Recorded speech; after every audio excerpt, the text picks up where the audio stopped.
নবদ্বীপের স্বরূপগঞ্জ ঘাটে আজ বিজেপির পক্ষ থেকে বিকশিত যাত্রা করা হলো। সেখানে একটি গাড়িতে বড় এলইডি স্ক্রিন লাগিয়ে মোদী সরকারের 9.5 বছরে যা যা উন্নয়নমূলক কাজ করেছে তার খতিয়ান তুলে ধরা হয়েছে। সেই যাত্রায় উপস্থিত ছিলেন নদিয়া দক্ষিণ জেলার বিজেপির নেতৃত্বরা।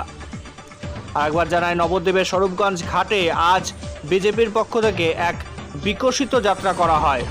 সেখানে একটি গাড়িতে বড় এলইডি স্ক্রিন লাগিয়ে মোদী সরকারের 9.5 বছরে যা যা উন্নয়নমূলক কাজ করেছে তার বিভিন্ন খতিয়ান তুলে ধরা হয়েছে।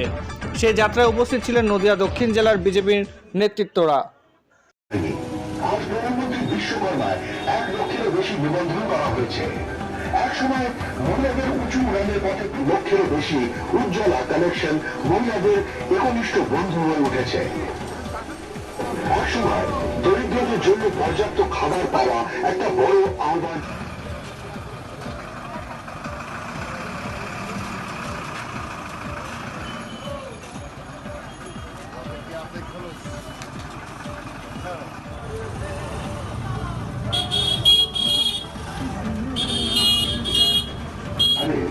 মাত্রা দূরত্ব ব্যবহার কমিয়ে বিকল্প ন্যানো সার এবং অন্য শিশুদের রক্তাল্পতা এবং অপুষ্টি করে তুলতে দুর্বল।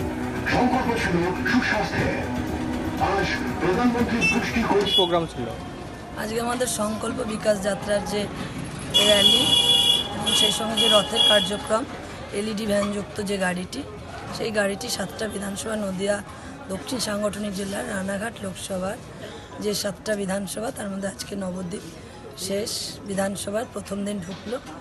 এই বিধানসভা এই কার্যক্রম, যেটা মোদিজির নতুন ভারত, বিকশিত ভারত, মোদিজির শাসনকালের এই 9.5 বছরে যে দেশের 135 কোটি জনগণের জন্য যে সমস্ত জনহিতকর প্রকল্প, যা মানুষকে আগামী দিনে এক উচ্চতায় নিয়ে পৌঁছাতে পারে তাদের নিত্য নৈমিত্তিক জীবনযাত্রার, সেই প্রগতিশীল ভাবনায় ভাবিত একটি প্রকল্প, সেই যাত্রা, সেটা হচ্ছে গিয়ে আমাদের সংকল্প বিকাশ যাত্রা। এটা আর কদিন চলবে?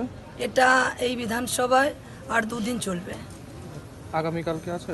আগামীকাল আছে নবদ্বীপ শহর, 11টায় আছে প্রতাপনগর বাজার, 12টায় আছে আমাদের জন্মস্থান, আর 3টে আছে আমাদের হচ্ছে গিয়ে তিনটে আমাদের প্রোগ্রাম আছে মণিপুর স্টেশন। এই প্রোগ্রাম এখনো পর্যন্ত চলবে? হ্যাঁ, এই প্রোগ্রাম এখনো চলবে।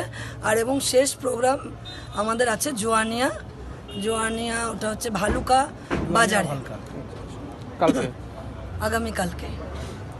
আপনার নাম? আমার নাম অপূর্ণা নন্দী, জেলার সাধারণ সম্পাদক।